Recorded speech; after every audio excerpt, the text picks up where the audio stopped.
नमस्कार दोस्तों आज हम यूपीपी या उत्तर प्रदेश पुलिस कांस्टेबल भर्ती के री एग्ज़ाम जो 25 अगस्त को हुआ है उसके फर्स्ट शिफ्ट का पेपर एनालिसिस करेंगे। दोस्तों इसमें हम देखेंगे कि कौन से पेपर किस लेवल के आ रहे हैं और किस विषय से कहां कहां से प्रश्न पूछे जा रहे हैं। तो दोस्तों यदि आप लोग चैनल पर पहली बार विजिट कर रहे हैं तो चैनल को सब्सक्राइब करें, लाइक करें, दोस्तों में ज़्यादा शेयर करें। तो दोस्तों सबसे पहले देखेंगे हम हिंदी का पेपर। तो दोस्तों देखेंगे कि जो लक्ष्य का अनेकार्थी शब्द है यह क्या है। नाम है, चाल है, गलत या निशाना है। तो दोस्तों यदि कहा जाए कि जो लक्ष्य का अर्थ होता है वह है आपका निशाना। तो दोस्तों राइट आंसर जाएगा ऑप्शन नंबर डी। नागर का पर्यायवाची शब्द क्या है। तो नागर का पर्यायवाची शब्द है चतुर। तो दोस्तों राइट आंसर जाएगा ऑप्शन नंबर वी। दोस्तों नेक्स्ट क्वेश्चन हमारा कि माला फेरत जुग भया फिरा न मन का फेर कर का मन का डारी दे मन का फेर। तो दोस्तों इस पूछ रहा है कि इस दोहे में कौन सा अलंकार है। तो दोस्तों यहाँ पर हम देख रहे हैं कि पहले पंक्ति में भी आपका मन का आया है और दूसरे पंक्ति में भी आपका मन का आया है। तो दोस्तों जैसा कि हम जानते हैं कि जब एक ही शब्द दो बार आए तो वहाँ पर कौन सा अलंकार होता है। तो वहाँ पर होता है आपका यमक अलंकार। तो दोस्तों राइट आंसर जाएगा ऑप्शन नंबर सी। किसी की सहायता करने वाला के लिए एक शब्द क्या है। तो दोस्तों जो किसी की सहायता करता है उसको यदि एक शब्द में हम डिफाइन करें तो वह हो जाएगा आपका सहायक। दोस्तों राइट आंसर हो जाएगा ऑप्शन नंबर डी। किस वाक्य में करण कारक का प्रयोग किया गया है। तो यहाँ पर पूछ रहा है कि कौन सा ऐसा वाक्य में जिसमें करण कारक का यूज़ किया गया है। तो दोस्तों यहाँ पर राइट आंसर जाएगा ऑप्शन नंबर सी। साधुओं की संगति से बुद्ध सुधरती है या साधुओं की संगति द्वारा बुद्ध सुधरती है। तो दोस्तों राइट आंसर जाएगा ऑप्शन नंबर सी। तो दोस्तों जैसा कि हम जानते हैं कारक कितने प्रकार के होते हैं, कारक 8 प्रकार के होते हैं और सबके अलग अलग चिन्ह या विभक्तियाँ होती हैं। नेक्स्ट क्वेश्चन है कि अंतर्निहित शब्द का सही संधि विच्छेद क्या होगा। तो दोस्तों अंतर्निहित शब्द का यदि संधि विच्छेद करेंगे तो हमें प्राप्त होगा अंतः प्लस निहित। क्या है अंतः प्लस निहित। ध्यान रखिएगा कि जहाँ पर आपका उड़नतुआ रहा है यदि उसका संधि विच्छेद किया जाता है तो वहाँ पर आपको विसर्ग संधि प्राप्त होती है। जैसे हमने कहा कि अंतः प्लस निहित तो यह हो जाएगा अंतर्निहित। हिंदी साहित्य अकादमी की ओर से हर वर्ष सलाका सम्मान पुरस्कार किस क्षेत्र को दिया जाता है। तो दोस्तों सलाका सम्मान पुरस्कार जो दिया जाता है यह हिंदी को नई दिशा प्रदान करने के लिए। तो दोस्तों राइट आंसर होगा ऑप्शन नंबर सी।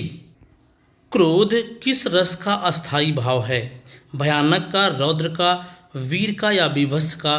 दोस्तों जो क्रोध अस्थाई भाव है वह किस रस का है।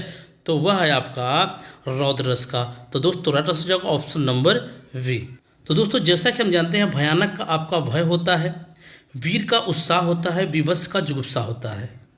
हिंदी में मैं का बहुवचन क्या है या मैं का बहुवचन है। हम दोनों, हम सब, हम लोग या हम। तो दोस्तों जैसा कि हम जानते हैं कि हिंदी में मैं का बहुवचन होता है हम। तो दोस्तों राइट आंसर जाएगा ऑप्शन नंबर डी। विरोध करना के लिए सही मुहावरा क्या है। तो दोस्तों विरोध करना के लिए सही मुहावरा आपका सिर उठाना या सिर उठाकर हम किसी चीज़ का विरोध करते हैं। स्रोत यहाँ पर देखिए वर्तनी अशुद्धियाँ हैं। यहाँ पर क्या है वर्तनी अशुद्धियाँ हैं। यहाँ पर पहला शब्द होगा आपका स्रोत, सही लिखा हुआ है, लेकिन दूसरा शब्द स्तोत होगा। क्या होगा स्रोत। तो इसका पूछ रहा है कि इसका सही अर्थ क्या होगा। तो दोस्तों जैसा कि हम जानते हैं स्रोत का जो अर्थ होता है वह होता है उद्गम या उत्पत्ति होता है और स्तोत का अर्थ हो जाएगा आपका स्तुति। तो दोस्तों इसका राइट आंसर हो जाएगा ऑप्शन नंबर डी। अली शब्द युग्म का सही अर्थ है। तो अली और अली शब्द का जो अर्थ होगा, अली का अर्थ होगा भौरा और अली का अर्थ होता है सखी। तो दोस्तों राइट आंसर जाएगा ऑप्शन नंबर सी। पुस्तक पढ़ी जाती है में कौन सा वाच्य है। दोस्तों हम देख रहे हैं कि ये जो पुस्तक शब्द है यह क्या आपका कर्म है।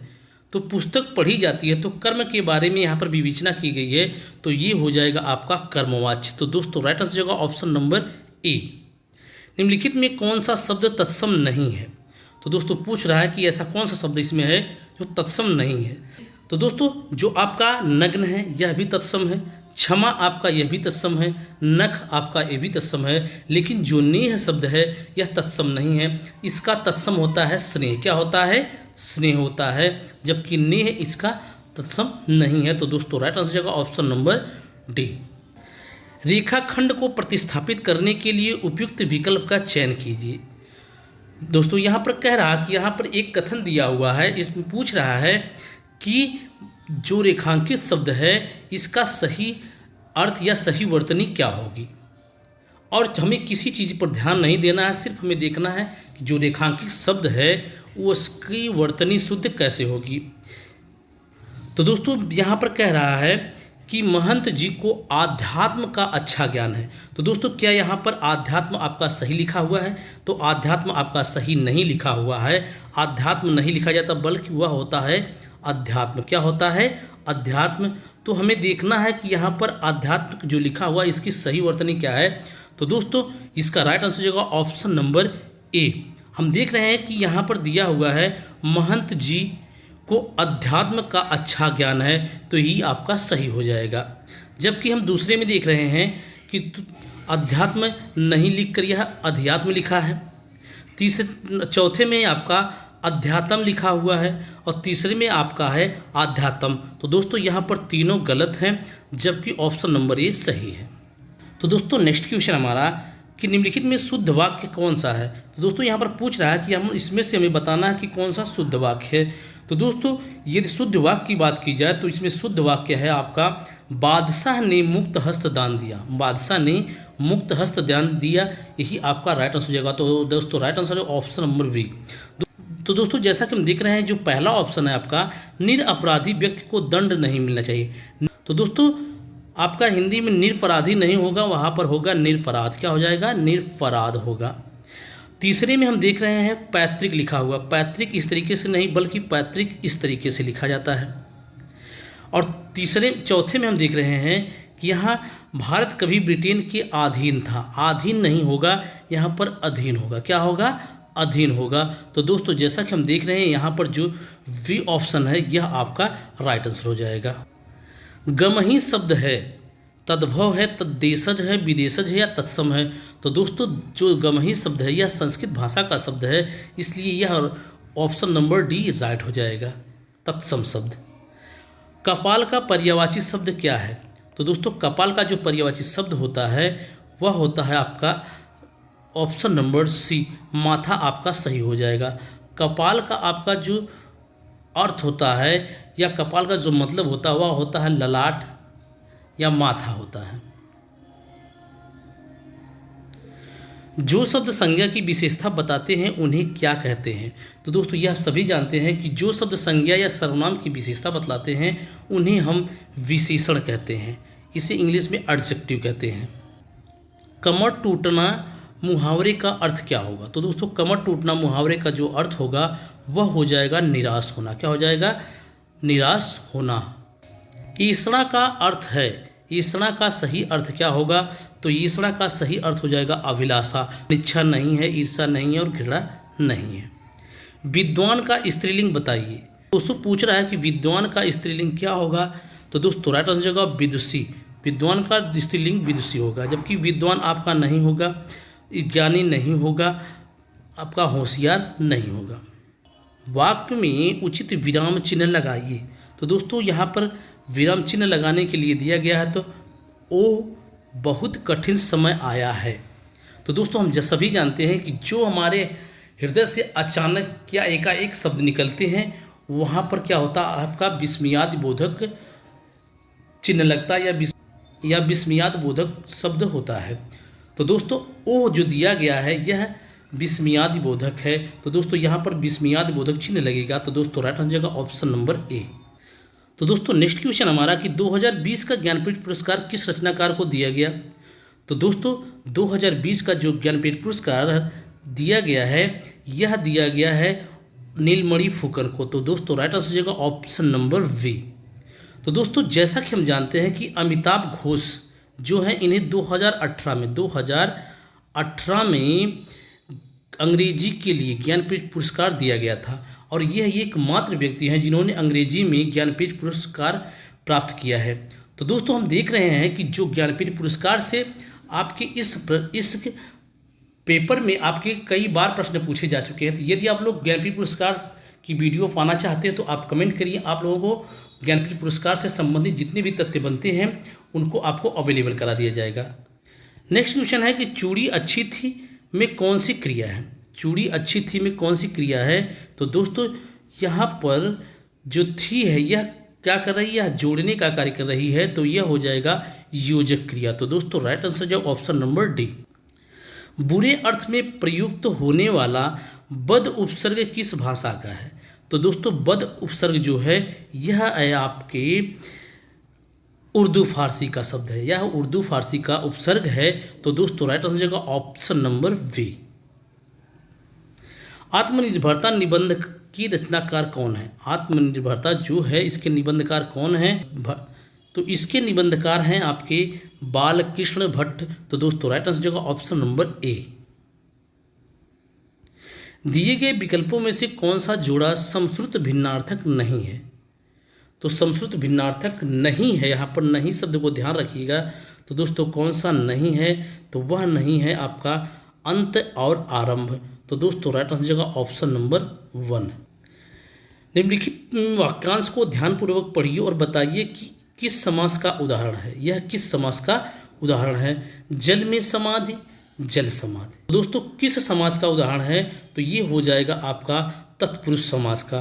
तो दोस्तों राइट आंसर का ऑप्शन नंबर सी। जानते हैं कि द्वंद्व समास जिनमें दोनों पद प्रधान होते हैं, जैसे राजा रानी, माता पिता, जिसमें दोनों पद प्रधान होते हैं। बहुव्रीहि समास में अन्य पद प्रधान होता है और कर्मधारय पद में उत्तर पद प्रधान होता है। बोलने दो चीड़ को किसकी काव्यकृति है। जो बोलने दो चीड़ काव्यकृति है यह किसकी है, तो यह हो जाएगी आपकी नरेश मेहता की। तो दोस्तों राइट आंसर का ऑप्शन नंबर ए। द्विज के अनेकार्थी शब्दों में निम्नलिखित में से कौन सा एक शब्द नहीं है। तो यहाँ पर भी नहीं दिया गया है। द्विज का अनेकार्थी शब्द होते हैं, इनमें कौन सा एक नहीं है। तो नहीं हो जाएगा आपका, जो नहीं है वह हो जाएगा आपका विदेह। तो दोस्तों राइट आंसर का ऑप्शन नंबर सी। बा उपसर्ग से बना शब्द कौन सा है। तो दोस्तों बा उपसर्ग से जो बना शब्द है वह आपका बदौलत, बा प्लस दौलत है। क्या है, बा प्लस दौलत। जबकि बर्दाश्त को हम देखेंगे तो बर प्लस दास्त होगा। बाकलम को देखेंगे तो बा प्लस कलम होगा। और बदनाम को देखेंगे तो बद प्लस नाम होगा। तो दोस्तों ये इन तीनों में कोई भी नहीं है, जबकि आपका बदौलत आपका सही हो जाएगा। दोस्तों यहाँ पर अब देखेंगे हम पद्यांश दिया गया है। तो दोस्तों पद्यांश को थोड़ा सा पढ़ लेते हैं, इसके बाद इसको लगाते हैं। दोस्तों कह रहा है कि राजभाषा का अर्थ राजा या राज्य की भाषा है। यह भाषा जिसमें शासक या शासन का काम होता है। राष्ट्रभाषा वह है जिसका व्यवहार राष्ट्र के सामान्य जन करते हैं। राजभाषा का क्षेत्र सीमित होता है। जब भाषा का क्षेत्र कैसा होता है, सीमित होता है। राष्ट्रभाषा सारे देश की संपर्क भाषा है। राष्ट्रभाषा के साथ जनता का भावात्मक लगाव रहता है। कह रहा है कि राष्ट्रभाषा के साथ किसका, जनता का भावात्मक लगाव रहता है, क्योंकि उसके जनसाधारण की सांस्कृतिक परंपराएं जुड़ी रहती हैं। राजभाषा के प्रति वैसा सम्मान हो सकता है लेकिन नहीं भी हो सकता है, क्योंकि वह अपने देश की भी हो सकती है, किसी गैर देश से आए शासक की भी हो सकती है। लोकतांत्रिक व्यवस्था में आज भी हिंदी राजभाषा के रूप में ही विराजित है। 14 सितंबर 1949 को भारत के संविधान में हिंदी भाषा को मान्यता प्रदान की गई। संविधान की धारा 120 के अनुसार संसद का कार्य हिंदी में या अंग्रेजी में किया जाता है। धारा 210 के अंतर्गत राज्यों की विधानमंडलों का कार्य अपने अपने राज्य की राजभाषा या हिंदी में अंग्रेजी में किया जा सकता है। धारा 343 के अनुसार संघ की राजभाषा हिंदी और लिपि देवनागरी होगी। तो दोस्तों ये ध्यान रखिएगा कि 343 के अनुसार संघ की राजभाषा क्या होगी, हिंदी होगी, और लिपि क्या है, देवनागरी होगी। इस भाषा के प्रसार तथा प्रचार के लिए महात्मा गांधी का योगदान रहा। धारा 344 में राष्ट्रपति को शासकीय कार्य में हिंदी भाषा का प्रयोग अधिक से अधिक करने के लिए कहा गया। इस लाइन को ध्यान रखिएगा कि 344 में राष्ट्रपति को शासकीय कार्य कार्य में हिंदी भाषा का प्रयोग अधिक से अधिक करने के लिए कहा गया। तो दोस्तों प्रश्न को देख लेते हैं। कह रहा है कि इस अनुच्छेद के सार में किस भाषा पर ज़्यादा जोर देने की बात कही गई। तो अभी हमने लास्ट में पढ़ा कि किस भाषा पर जोर देने के लिए कहा गया। तो यहाँ पर देखिए हिंदी भाषा का प्रयोग अधिक से अधिक करने के लिए कहा गया। तो किस भाषा पर जोर दिया गया, तो वह दिया गया था हिंदी भाषा पर। तो दोस्तों राइट आंसर का ऑप्शन नंबर ए। किस भारतीय भाषा की विश्व भाषा बनने की ज़्यादा संभावना है। तो दोस्तों हम सभी जानते हैं कि जिस भाषा पर अधिक जोर दिया जाएगा वही आपका विश्व भाषा बनने की ज़्यादा संभावना होगी। तो दोस्तों राइट आंसर का ऑप्शन नंबर सी, हिंदी की ज़्यादा संभावना होगी या हिंदी भाषा की ज़्यादा संभावना होगी। राष्ट्रभाषा के प्रमुख लक्षणों में से इनमें से कौन सा व्यवहार नहीं है। तो दोस्तों यहाँ पर राइट आंसर हो जाएगा क्षेत्र सीमित होता है। यहाँ पर क्या पूछा है, राष्ट्रभाषा के रूप में पूछा है। अभी हमने पढ़ा कि राजभाषा का क्षेत्र सीमित होता है, राजभाषा का वहाँ पर कह रहा था कि क्षेत्र सीमित होता है, लेकिन राष्ट्रभाषा सारे देश की संपर्क भाषा है, इसका क्षेत्र क्या होता है, सीमित नहीं होता है। जो राष्ट्रभाषा इसके क्षेत्र में सीमित नहीं हुआ तो होता है, लेकिन यहाँ पर नहीं दिया गया है। तो दोस्तों right answer option number D. Next question हमारा कि हिंदी भाषा को भारतीय संविधान में किस वर्ष मान्यता प्राप्त हुई। तो दोस्तों हिंदी भाषा को भारतीय संविधान में किस वर्ष मान्यता प्राप्त हुई, तो वह मान्यता प्राप्त हुई थी सन 1949 में। जैसे 14 सितंबर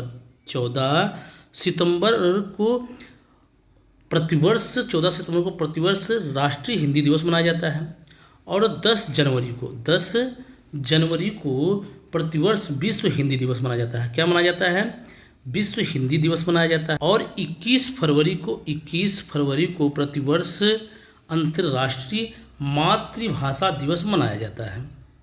तो दोस्तों यहाँ पर राइट आंसर जाएगा ऑप्शन नंबर वी। रहा है कि इस अनुच्छेद का निम्नलिखित में से उचित शीर्षक चुनिए। तो उचित शीर्षक क्या होगा, तो दोस्तों इसका उचित शीर्षक हो जाएगा राजभाषा और राष्ट्रभाषा। तो दोस्तों राइट आंसर का ऑप्शन नंबर डी, क्योंकि इस गद्यांश में किसके लिए बात की गई है, तो राजभाषा और राष्ट्रभाषा के लिए बात की गई है। तो दोस्तों आज के हमने जो क्वेश्चन देखे या जो क्वेश्चन हम पिछले प्रश्न पत्रों में देख चुके हैं, तो दोस्तों इनसे निर्धारित हो जाता है कि हमें कहाँ से पढ़ना है और किस तरीके से प्रश्न पूछे जा रहे हैं और कहाँ से प्रश्नों को उठाया जा रहा है। तो दोस्तों आगे की पढ़ाई हमें इसी के अनुसार करनी है। तो दोस्तों यदि आप लोग कहिए तो इसका हम मॉडल पेपर भी करवा देंगे। आपको प्रतिदिन 1 या 2 मॉडल पेपर आपको करवा देंगे, जिससे आपको एक आइडिया मिल जाएगा और आप अच्छे तरीके से इस कोर्स कर सकते हैं। आज के पेपर का पहले हमने हिंदी देखा, हिंदी का एनालिसिस किया। इसके बाद हम देख रहे हैं अब जीके जीएस का एनालिसिस करेंगे कि जीके जीएस किस तरीके से प्रश्न पूछा जा रहा है। दोस्तों यदि बात की जाए कि जो सबसे हार्ड पूछा जा रहा है, सबसे हार्ड क्वेश्चन बन रहे हैं वह जीके जीएस में बन रहे हैं। तो दोस्तों इसका एनालिसिस करते हैं और देखते हैं कि कहाँ से और किस तरीके से प्रश्न पूछे जा रहे हैं। तो इसमें जो पहला क्वेश्चन है आपका, कह रहा है सूर्य का प्रकाश पृथ्वी पर लगभग कितने समय में पहुँचता है। तो सूर्य का प्रकाश लगभग कितने समय में पृथ्वी पर पहुँचता है। तो दोस्तों इसका राइट आंसर हो जाएगा कि सूर्य का प्रकाश जो है वह 8 मिनट 20 सेकंड में पृथ्वी तक पर पहुंचता है। तो दोस्तों राइट आंसर हो जाएगा ऑप्शन नंबर सी। भारतीय संविधान सरकार की संसदीय प्रणाली का प्रावधान है। यह प्रणाली किस देश के नमूने पर आधारित है। तो जो भारतीय संविधान में संसदीय प्रणाली वह किस देश से ली गई है।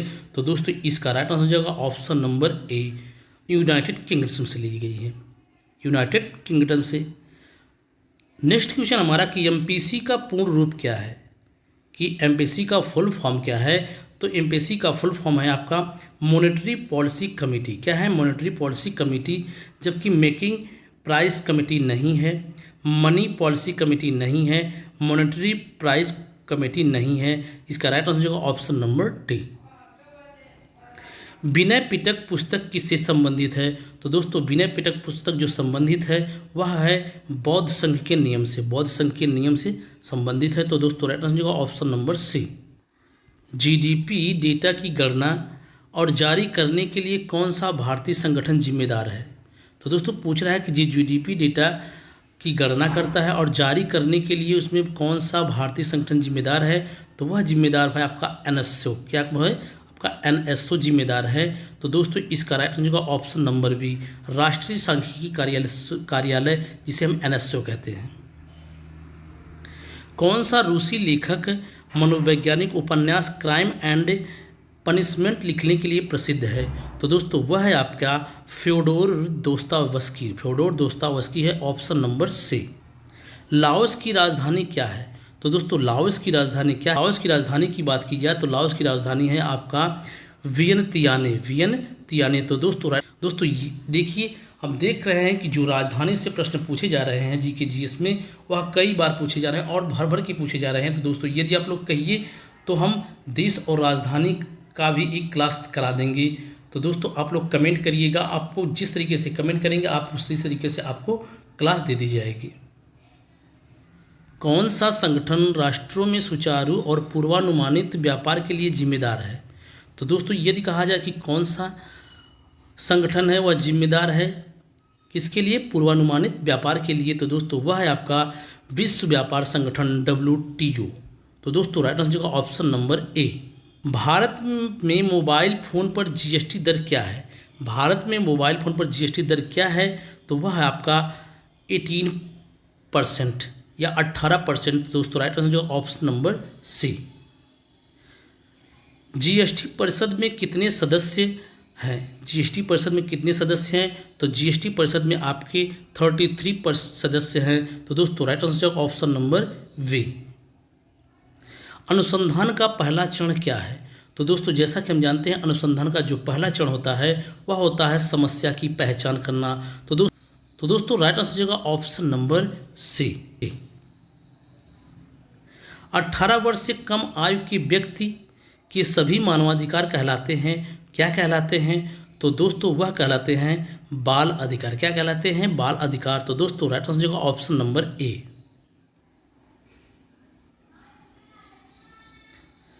सूक्ष्म सिंचाई कब शुरू की गई? सूक्ष्म सिंचाई कब शुरू की गई? तो दोस्तों सूक्ष्म सिंचाई शुरू की गई थी जनवरी 2006 में। कब की गई थी? जनवरी 2006 में। तो 126 का आपका राइट आंसर होगा option number C. CRISPR CAS9 प्रौद्योगिकी का उपयोग इसके लिए किया जाता है। तो किसके लिए किया जाता है? तो किया जाता है जीन का संपादन के लिए। तो दोस्तों राइट आंसर होगा ऑप्शन नंबर ए।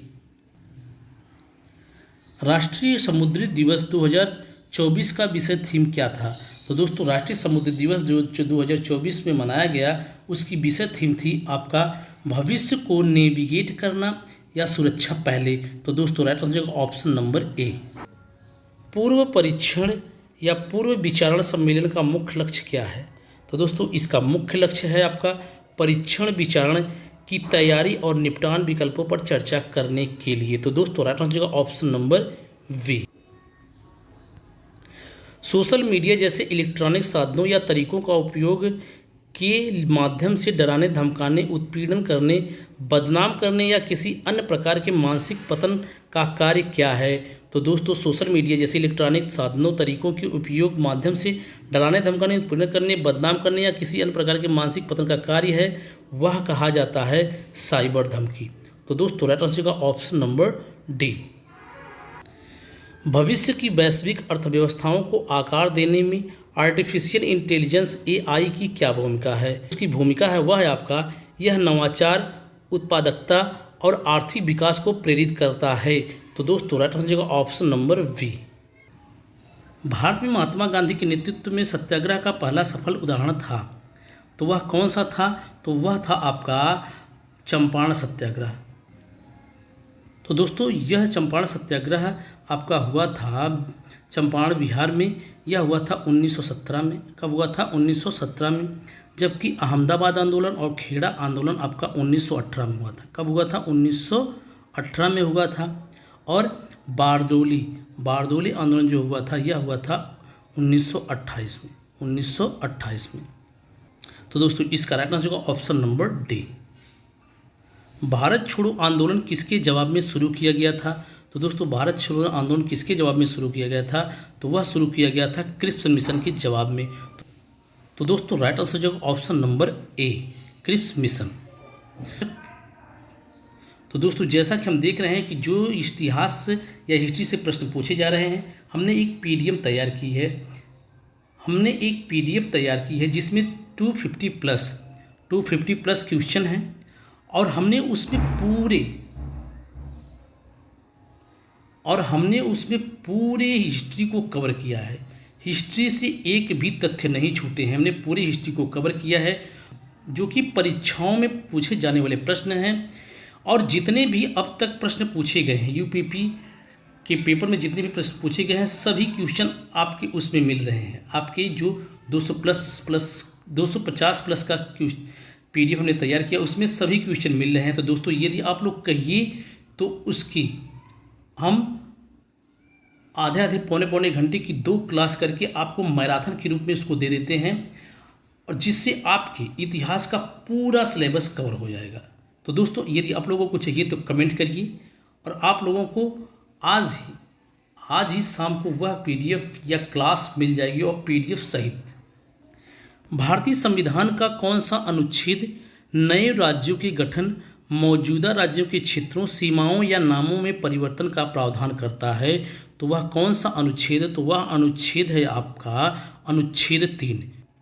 रबी की फसलें सर्दियों में अक्टूबर से दिसंबर तक बोई जाती हैं, और गर्मियों में अप्रैल से कब तक काटी जाती हैं? तो दोस्तों, इसका राइट आंसर होगा ऑप्शन नंबर ए, जून तक। मई आप मत लगाइएगा, क्योंकि मई लगाएंगे तो गलत हो जाएगा। इसका जो राइट आंसर होगा ऑप्शन नंबर ए हो जाएगा, जून यहाँ पर हो जाएगा। अप्रैल से जून तक काटी जाती हैं। जैसा कि हम जानते हैं कि जो रबी की फसलें कौन सी होती हैं, तो रबी की फसलें होती हैं आपकी गेहूँ, चना, सरसों आदि होती हैं। भारत में राष्ट्रीय सुरक्षा गार्ड का उद्देश्य क्या है? भारत में राष्ट्रीय गार्ड सुरक्षा का जो मेन उद्देश्य क्या है? तो वह आपका आतंकवाद विरोधी और अपहरण विरोधी अभियान चलाना। तो दोस्तों, इसका राइट आंसर जो है ऑप्शन नंबर सी। निम्नलिखित में कौन सा पदार्थ मुख्य रूप से अम्लीय वर्षा के लिए जिम्मेदार है? तो कौन सा पदार्थ अम्लीय वर्षा के लिए जिम्मेदार है? तो वह है आपका सल्फर डाइऑक्साइड। तो दोस्तों, राइट आंसर का ऑप्शन नंबर ए। कौन सा देश पवन ऊर्जा का दुनिया का सबसे बड़ा उत्पादक देश है? तो दोस्तों, कौन सा वह देश है जो दुनिया का सबसे बड़ा उत्पादक देश है किसका? पवन ऊर्जा का। तो वह है आपका चीन। तो दोस्तों, राइट आंसर होगा ऑप्शन नंबर डी। तो दोस्तों यहाँ पर पूछ रहा है कि भारत के उपराष्ट्रपति कौन है जून 2024 तक? तो दोस्तों, यहाँ पर राइट आंसर होगा option number D, Jagdeep Dhankhar. 2016 में हस्ताक्षरित भारत जापान नागरिक परमाणु समझौते का क्या उद्देश्य है? तो दोस्तों, 2016 में हस्ताक्षरित भारत जापान नागरिक परमाणु समझौते का उद्देश्य क्या है? तो वह है आपका आर्सेनिक परमाणु ऊर्जा प्रौद्योगिकी हस्तांतरण और सुरक्षा मानकों में सहयोग। तो दोस्तों, राइट आंसर होगा ऑप्शन नंबर डी।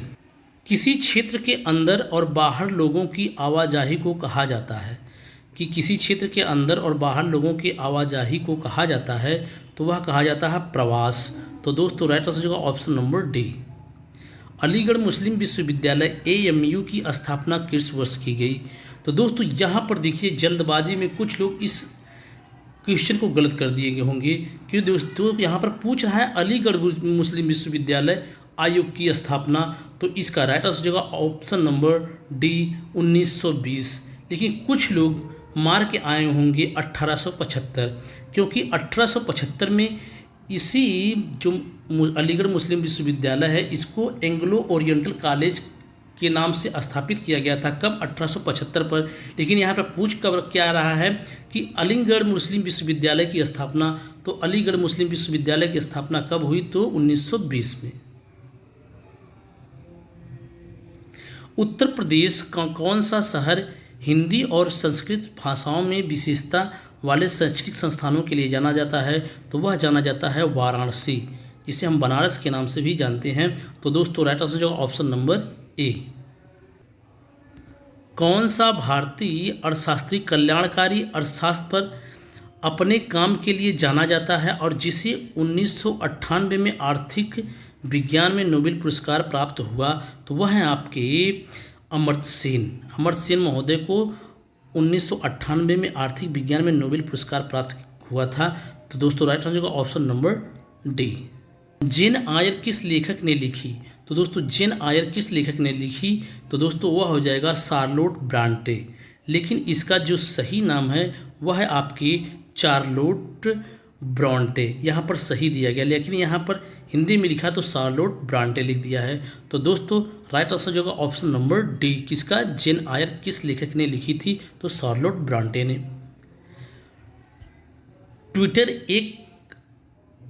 ट्विटर एक पर आधारित संचार है। किस पे आधारित संचार है? तो एसएमएस पर आधारित संचार है। भारत लिपलेख दर्रा किस देश के साथ साझा करता है? तो दोस्तों वह साझा करता है चीन के साथ। तो दोस्तों यहाँ पर राइट आंसर जो होगा ऑप्शन नंबर ए। दोस्तों जो भारत लिपलेख दर्रा है यह भारत, तिब्बत और चीन के साथ साझा होता है। चीन के साथ साझा हुआ तो होता है, तो यहाँ पर तिब्बत दिया नहीं गया है, यहाँ पर चीन दिया गया है, इसलिए आपका चीन राइट आंसर हो जाएगा। दक्षिण कोरिया में कौन सी मुद्रा का उपयोग किया जाता है? तो दक्षिण कोरिया में किस मुद्रा का उपयोग किया जाता है? तो किया जाता है वान का। तो दोस्तों राइट आंसर होगा ऑप्शन नंबर ए। किस मुद्रा का? तो वान मुद्रा का। आक्रमण वह होता है जब कोई कंप्यूटर सिस्टम या नेटवर्क कंप्यूटर वायरस से संक्रमित हो जाता है, तो इसे क्या कहा जाता है? तो इसे कहा जाता है मालवेयर। क्या होता है? मालवेयर। तो दोस्तों राइट आंसर होगा ऑप्शन नंबर बी। तो दोस्तों आज की क्लास में हमने हिंदी की क्वेश्चन सॉल्व किए और आपके जीके जीएस के प्रश्न सॉल्व किए। तो दोस्तों आप लोगों को यदि हिंदी या जीके जीएस में से किसी एक या दोनों की मॉडल पेपर चाहिए तो आप कमेंट करिए, आपको मॉडल पेपर अवेलेबल करा दिया जाएगा। तो दोस्तों और यदि चाहते हैं कि जितने भी अभी तक शिफ्ट हुए हैं उनके पेपर में हिंदी और जीके जीएस के पूरे पेपर का एनालिसिस एक ही क्लास में करा दिया जाए तो वह भी करिए, वह भी करा देंगे, क्योंकि मेरे पास सभी पेपर अवेलेबल हैं और उनकी पहली शिफ्ट, दूसरी शिफ्ट, तीसरी शिफ्ट, चौथी शिफ्ट, पांचवी शिफ्ट और छठी शिफ्ट का सबका एक साथ हम जीके का एक साथ करा देंगे, हिंदी का एक साथ करा देंगे। तो दोस्तों यदि आप लोगों को चाहिए तो कमेंट करिए। तो दोस्तों यदि आप लोग इसी तरीके से क्लास को पाना चाहते हैं या किसी भी परीक्षा से संबंधित किसी भी क्लास को फ्री में पाना चाहते हैं तो दोस्तों चैनल को सब्सक्राइब करें, लाइक करें, दोस्तों में ज़्यादा से ज़्यादा शेयर करें। तो दोस्तों कल फिर मिलते हैं नेक्स्ट वीडियो के साथ। जय हिंद, वंदे मातरम।